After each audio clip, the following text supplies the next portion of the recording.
Hello guys, good afternoon. So we're here sa car wash. Maduming-madumi yung ating Ranger because she doesn't use the car, guys. As you can see, magto 2 years na to eh. 5,000. Zoom nga natin. 5,850. Ayan, 5,800 guys. So, 5,853. Yan ang kilometer reading ng car. So, ang maganda dito guys, di ba, it's almost 2 years. We hardly use it. Yun nga, like 5,800. Wala pong 6,000 kilometers. Pero every time we start it, walang naging problema, no? There was no funny. Kasi sometimes, di ba guys, pag bagong kotse tapos hindi mo ginagamit na matagal, especially a car that is modern, ang daming electronics, daming computer box and sensors and stuff like that. Sometimes, nagkaka-issue when you don't use it for a long time. But we do, ano naman, siguro, yan o, nagko-copyright. Anyway, so, siguro once a week lang ginagamit to. Sometimes nga, hindi. But, we never had issues. The screen's been good, no issues. Kasi, maraming haters ng Ford guys, no? So, babe, maraming haters ng Ford actually. Online but in reality, hindi. Everything's been good. Everything works. Aircon ang lakas, guys. I think, I just compare it with the Hilux. Parang mas malakas aircon ito, to be honest. And to think the Hilux had darker tints than this. But yung Camry, guys, ang lakas ng aircon. It's kind of weird eh. When you actually own these cars, then you can compare. Like the Mazda 3, their aircon is not as strong as Ford and some Toyota models. Not all Toyota models, I think, have the best aircon or Nissan or whatever. I think Nissan does.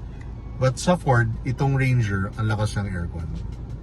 Yan ang masasabi ko talaga. Even sobrang init, kaka-start mo lang, you just on the aircon. Mabilis mag-cool down yung cabin. Maybe also, dahil meron rear aircon vents tong Wild Track. Hindi kagaya ng Sport, I think, parang walang rear aircon vents eh. But yeah, this has been a good pickup. We're planning to bring this to Baguio. Kasi the last time we went to Baguio, dala ko yung Camry. Maybe it's about time we bring this naman. Sarap yung dalhin to, especially when it rains or whatever. Hey guys, tapos, we're gonna check my Camry kasi I replaced the tints. Babe, the music! Maka-copyright. Dala ka lang. I'm gonna replace the tints, guys. Kasi when I bought the car, super dark siya all around. Ang problema pag gabi, sobrang kailangan mag-ingat ka mag-drive kasi it's really dark. As in, even if may street lights, you can hardly see it at night. And that's in BGC na, maraming ilaw dyan, pero it's hard. So, I brought it sa Aguila sa may Evangelista to replace the front lang naman to medium dark tint.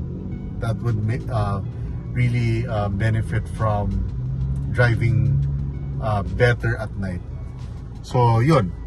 So, mga 3.5 lang siya guys, yung windshield. 3M na yan, 3M medium dark tint. Tapos even my RFID, pwede na lang tanggalin, tapos balik nila dun sa pwesto. So, which is good.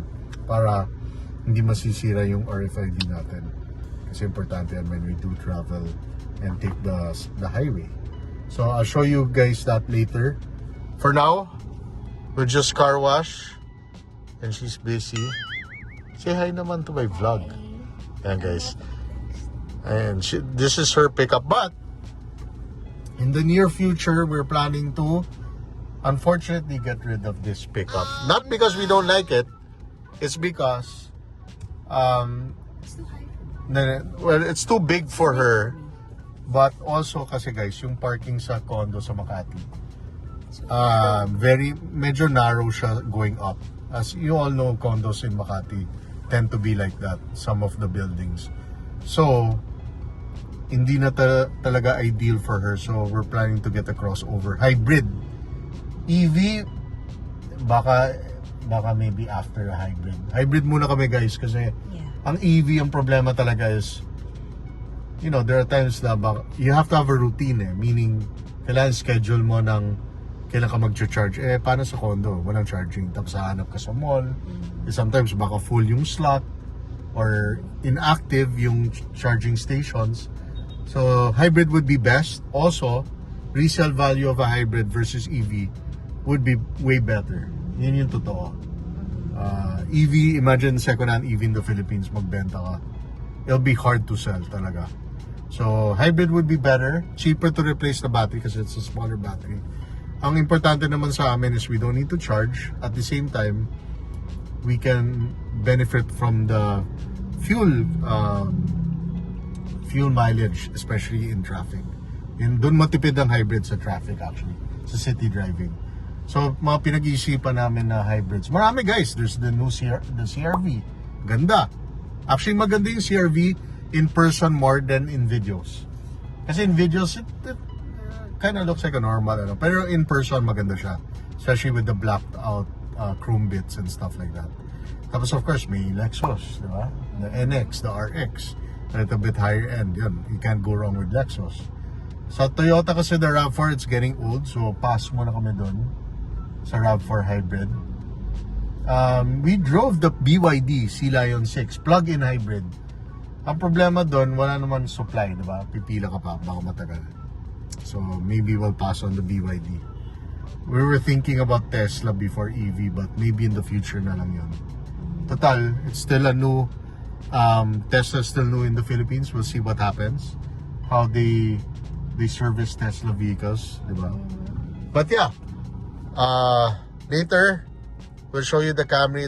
This is all about the Camry. Nakataon lang magka-car wash kami, tapos it will take 1 hour to tint the car. So I'll show you guys in a bit. So see you later.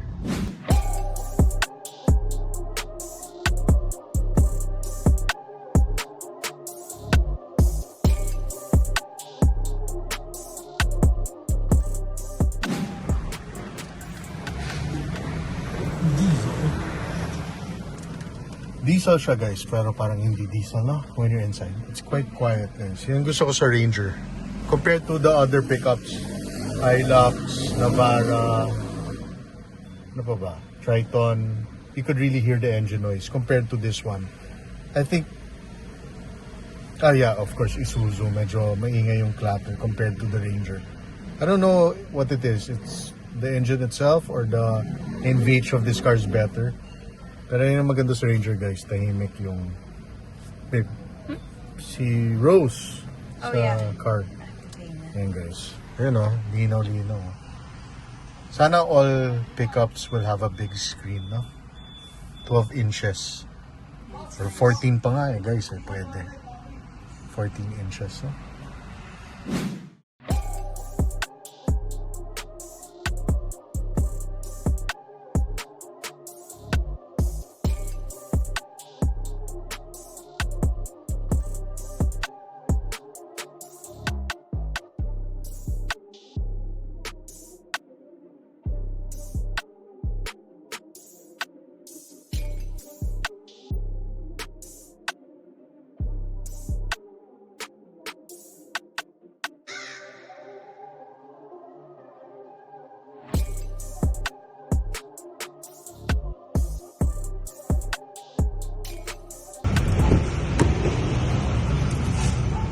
Mas malinaw na, no? Yes po. Sa akin, ang dark talaga eh. Ayan, dark. Yeah, nice. RFID na lang. Dikit na natin.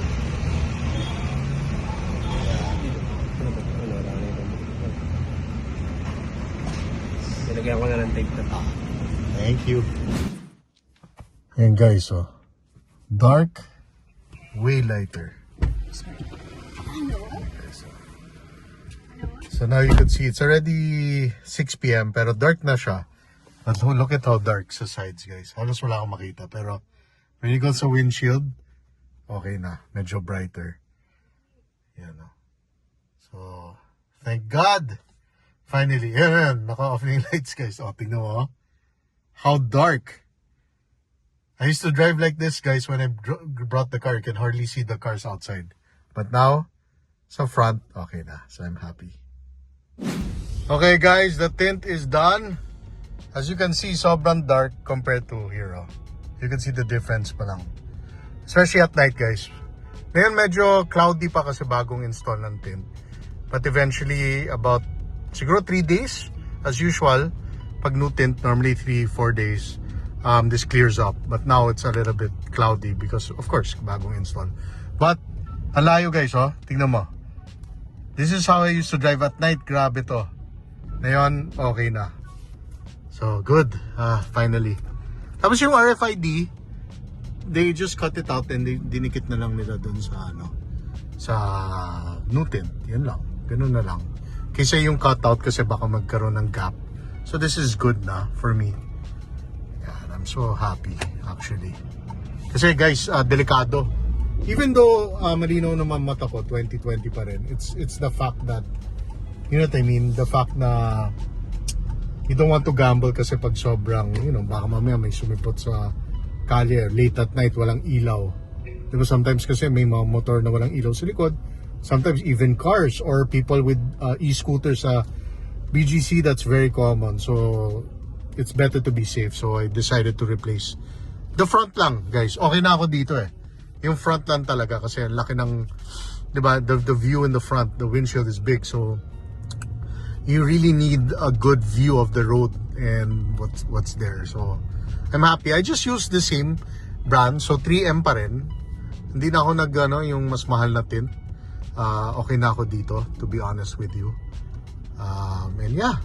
So, this cost sa Evangelista sa may Aguila Auto Glass was 3.5 guys for the whole windshield. So, for me, that's fair. Ganun naman halos lahat. Depende na lang sa brand. There are cheaper brands guys na they can charge 2,000 pa nga. But okay na yung 3M para tumagal naman ng konti yung tint. I don't know with the other brands. Sorry guys, excuse me. I don't know with the other brands kung, do they last, the cheaper ones. But all I know talaga, the standard one, 3M talaga. So that's what I got. Yun guys, so this is the update of the Camry. I'm 13,000 kilometers pa lang. And ilang months na rin to sa akin guys. Okay na, you know what I mean? Like, I got it, it was 10,000 kilometers now. So I did 3,000 kilometers, which is fairly new. And I'm very, very happy with the car guys. Even the mileage, masaya ako, to be honest with you. Sulit na sulit yung kotse na to. So if you wanna buy a Camry for your family, it's a perfect sedan actually for a family kasi maluwag sa likod guys eh, sobrang luwag, and it's so comfortable. Ano na natin Camry guys, Accord, Camry, Zafiro, kasi any mid-size sedan, which konti na lang sa Pilipinas to be honest with you. The market is flooded with crossovers, subcompact crossovers, vans and pickups like the Ranger there, diba? So it's nice to see mid-size sedans on the road, diba? Of course, pag German car, E-Class, makatapat ito, E-Class, in terms of size, guys. 5 Series, pero that's way more expensive and to maintain. So, Camry for me, especially the hybrid, the new one, nako. Of course, tumaas yung presyo niyan, guys. 2.6 na yung bagong XV80, they call it, XV80. So, yan guys, so medyo traffic. I'm just following the Ranger. Kasi hindi magpapasingit mga to. Mga jeepneys. Yan guys. Yun lang. This is the update. Also update of the Ranger. We're gonna bring this to Baguio again.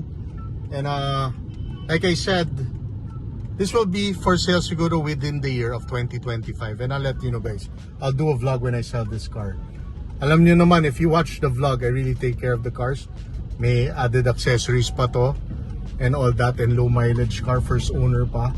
So whoever gets the Ranger, just like my other cars before, the Terra, the Civic, the Mazda 3, the Range Rover Sport, ano pa bang binenta ko? The Camry, even my white Camry. I really took care of these cars, and I sell it at a very fair price actually. Actually palugi naman talaga, pero diba, I just want for it to, from a buyer na talagang aalagaan yung kotse. And yun guys. So I'll see you in my next vlog. Always take care. Peace out.